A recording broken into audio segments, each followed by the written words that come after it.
la novela es suficientemente ambiguo como para sugerir que es posible que Drácula no haya sido destruido. A lo largo del libro, Van Helsing insiste en que el método apropiado para matar a un vampiro es una estaca en el corazón, seguido de la decapitación. Pero cuando llega el momento crucial, no hay estaca de madera. Drácula es derrotado con 2 cuchillos y no está claro si se llevó a cabo una decapitación completa. ¿Acaso esa tenue nube de polvo en la que se disuelve el cuerpo del conde es una señal de que ha logrado escapar mediante una de sus tantas estratagemas? Después de lo que parece ser la muerte de Drácula, Mina registra: el castillo de Drácula se destacaba contra el cielo rojo y cada piedra de sus almenas se recortaba contra la luz del sol poniente. En la versión mecanografiada podemos encontrar un interesante añadido que luego sería eliminado. Mientras mirábamos se produjo una terrible convulsión de la tierra, de modo que pareció que nos balanceábamos de un lado a otro y caímos de rodillas. En el mismo momento, con un rugido que pareció sacudir los mismos cielos. Todo el castillo y la roca, e incluso la colina sobre la que se encontraba, parecieron elevarse en el aire y dispersarse en fragmentos, mientras una poderosa nube de humo negro y amarillo se disparaba hacia arriba con una rapidez inconcebible. Luego hubo una quietud en la naturaleza, cuando retumbaron los ecos, como el estampido hueco de un trueno. Luego, en una ruina poderosa, cayeron los fragmentos que habían sido arrojados hacia el cielo en el cataclismo. Desde nuestra posición parecía como si el feroz estallido del volcán hubiera satisfecho el hambre de la naturaleza y que el castillo y la estructura de la colina se habían hundido nuevamente en el vacío. Estábamos tan consternados con lo repentino y la grandeza de ese acontecimiento que nos olvidamos de pensar en nosotros mismos. En efecto, el final original de Drácula incluye una erupción volcánica que se traga el castillo del conde. Bram Stoker no incluyó este cataclismo en la novela porque planeaba llevar a Drácula a Estados Unidos en otra historia. Esto es por supuesto un rumor, pero el hecho de que usen unos cuchillos en lugar de estacas podría ser una indicación de que Bram Stoker no se decidió a matar a Drácula por completo y en cambio presentó un final ambivalente. Por supuesto, en esta posible secuela se explicaría que Drácula sobrevivió porque no fue ultimado correctamente. Todo lo que se sabe sobre esta posible secuela de Drácula son rumores provenientes de amigos y familiares de Bram Stoker. Algunos sostienen que no solo planeaba una secuela, sino también una serie de relatos donde Van Helsing, como una especie de detective psíquico, se encargaría de resolver toda clase de entuertos paranormales. Lo cierto es que Bram Stoker nunca escribió una secuela de sus otras obras, de modo que una segunda parte de Drácula parece improbable. El final de Drácula es decididamente anticlimático. No solo un villano tan inteligente y poderoso merecía un mejor final que ser despachado en 5 líneas, sino que los últimos 2 capítulos de la novela poseen un ritmo excesivamente acelerado, como si hubiesen sido escritos a toda prisa, lo cual generó varios puntos ciegos. Algunos sospechan que este frenesí no se debe a una escritura apresurada, sino a una corrección de último momento. ¿Acaso Bram Stoker fue persuadido por su editor a cortar la escena del volcán en favor de un final más ambivalente? Después de todo, por la versión mecanografiada sabemos que había muchos episodios y elementos que fueron recortados en la versión final. Antes de llegar al castillo tenemos unas 80 páginas en las que Jonathan Harker visita la casa muerta de Múnich, donde, sin saberlo, conoce a una vampiresa llamada Condesa Dollinger de Graz. Ahora bien, para reconstruir la posibilidad de un Drácula que haya sobrevivido, debemos comentar un dato biográfico: la misteriosa enfermedad de Bram Stoker, lo cual lo confinó a la cama durante la mayor parte de su infancia, hasta que se recuperó milagrosamente a la edad de 7 años. No creo que hubiera un vampiro involucrado, pero sí un conocimiento profundo, de primera mano, de lo que sentiría una víctima de vampirismo. Al parecer, Bram Stoker consideró la posibilidad de que Drácula comenzara con la historia de un niño enfermizo que es curado por su niñera. En realidad no es solo una niñera, sino una criatura sobrenatural. Este episodio terminaría en la cima de un volcán en Rumanía, básicamente el lugar donde estaba el castillo del conde, destruido por aquella erupción. De este modo quedaría establecido que Drácula no solo sobrevivió, sino que siguió vampirizando al pequeño Quincy, quizás después de algunos años de recuperar fuerzas, y que el epílogo, conectado directamente con el prefacio, en realidad da comienzo a una nueva historia.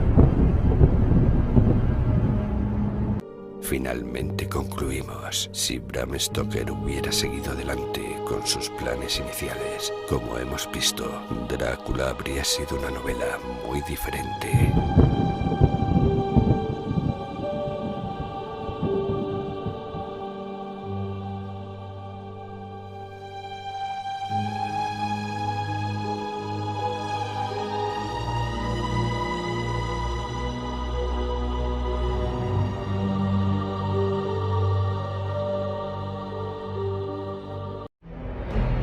Drácula de Bram Stoker. Capítulo primero del diario de Jonathan Harker.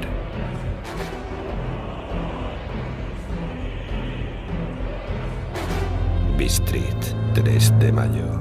Salí de Múnich a las 8:35 de la noche del 1 de mayo. Llegué a Viena a la mañana siguiente, temprano. Budapest parece un lugar maravilloso, a juzgar por lo poco que pude ver desde el tren y por la pequeña caminata que di por sus calles. Más tarde salimos con bastante buen tiempo y era noche cerrada cuando llegamos a Classenburg, donde pasé la noche en el Hotel Royal. Como dispuse de algún tiempo libre cuando estuve en Londres, visité el British Museum y estudié los libros y mapas de la biblioteca que se referían a Transilvania. Pensé que un previo conocimiento del país siempre sería de utilidad e importancia para tratar con un noble de la región. Descubrí que el distrito que este me había mencionado se encontraba en el extremo oriental del país, en el centro de los Montes Cárpatos, justamente en la frontera de 3 estados, Transilvania, Moldavia y Bucovina, una de las partes más salvajes y menos conocida de Europa. No pude descubrir ningún mapa ni obra que arrojara luz sobre la exacta localización del castillo de Drácula, pero descubrí que Bistrit, el pueblo de posta mencionado por el conde Drácula, era un lugar bastante conocido. Voy a incluir aquí algunas de mis notas. Puede que me refresquen la memoria cuando relate mis viajes a Mina. Leo que todas las supersticiones conocidas en el mundo están reunidas en la herradura de los Cárpatos, como si fuese el centro de alguna especie de remolino imaginativo. Si es así, mi estancia puede ser muy interesante. Recordar que debo preguntarle al conde acerca de esas supersticiones. No dormí bien, pues tuve toda clase de extraños sueños. Durante toda la noche un perro aulló bajo mi ventana. Ya de madrugada fui despertado por unos golpes insistentes en mi puerta, por lo que supongo que en esos momentos estaba durmiendo profundamente.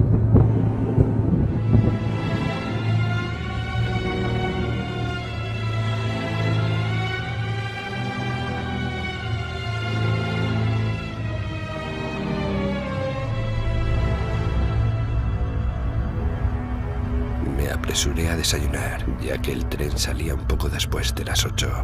Durante todo el día contemplamos un país que estaba lleno de toda clase de bellezas. A veces vimos pueblecitos o castillos en la cúspide de empinadas colinas. Algunas veces corrimos a la par de ríos y arroyuelos. En todas las estaciones había grupos de gente, algunas veces multitudes y con toda clase de atuendos. Ya estaba anocheciendo cuando llegamos a Bistrit. Como está en la frontera, pues el paso de Volgo conduce desde ahí a Bucovina, ha tenido una existencia bastante agitada y desde luego pueden verse las señales: incendios, guerra, hambre y enfermedades. El conde Drácula me había indicado que fuese al hotel Golden Crown, el cual, para mi gran satisfacción, era bastante anticuado, pues quería conocer todo lo que me fuese posible de las costumbres del país. Evidentemente me esperaban. Cuando me acerqué a la puerta, me encontré frente a una mujer ya entrada en años, de rostro alegre, vestida a la usanza campesina. Ella se inclinó y dije: «Soy Jonathan Harker». Entonces sonrió y le dio algunas instrucciones a un anciano en camisa de blancas mangas que la había seguido hasta la puerta. El hombre se fue, pero regresó inmediatamente con una carta. «Mi querido amigo, bienvenido a los Cárpatos. Le estoy esperando ansiosamente. Duerma bien esta noche. Mañana a las 3 saldrá la diligencia para Bukovina. En el desfiladero de Borgo, mi carruaje lo estará esperando y lo traerá a mi casa. Espero que su viaje desde Londres haya transcurrido sin tropiezos y que disfrute de su estancia en mi bello país. Su amigo Drácula». 4 de mayo. Averigüé que mi posadero había recibido una carta del conde ordenándole que asegurara el mejor lugar del coche para mí, pero al inquirir acerca de los detalles, él y su mujer se miraron con temor. Cuando le pregunté si conocía al conde Drácula y si podía decirme algo de su castillo, ambos se persignaron y, diciendo que no sabían nada de nada, se negaron simplemente a decir nada más. Era ya tan cerca de la hora de la partida que no tuve tiempo a preguntarle a nadie más, pero todo me parecía muy misterioso. Momentos antes de que saliera, la anciana subió hasta mi cuarto. Cuando le dije que me tenía que ir inmediatamente y que estaba comprometido en negocios importantes, me preguntó si sabía qué día era hoy. Le respondí que era el 4 de mayo. Ella movió la cabeza y habló. «Oh sí, eso ya lo sé. Es la víspera del día de San Jorge. ¿No sabe usted que hoy por la noche, cuando el reloj marque la medianoche, todas las cosas demoníacas del mundo tendrán pleno poder?» Finalmente cayó de rodillas y me imploró que no fuera, que por lo menos esperara 1 o 2 días antes de partir. Me sentí intranquilo. Sin embargo, tenía un negocio pendiente y no podía permitir que nada se interpusiera. Por lo tanto, le dije tan seriamente como pude que le agradecía, pero mi deber era imperativo y tenía que partir. Entonces, tomando un crucifijo de su cuello, me lo ofreció. Supongo que ella pudo leer la duda en mi rostro, pues me puso el rosario alrededor del cuello y luego salió del cuarto. Estoy escribiendo esta parte de mi diario mientras espero el coche y el crucifijo cuelga de mi cuello. No sé si es el miedo de la anciana o las múltiples tradiciones fantasmales de este lugar o el mismo crucifijo, pero lo cierto es que no me siento tan tranquilo como de costumbre. Aquí viene mi coche. Drácula de Bram Stoker. Capítulo 1 del diario de Jonathan Harker.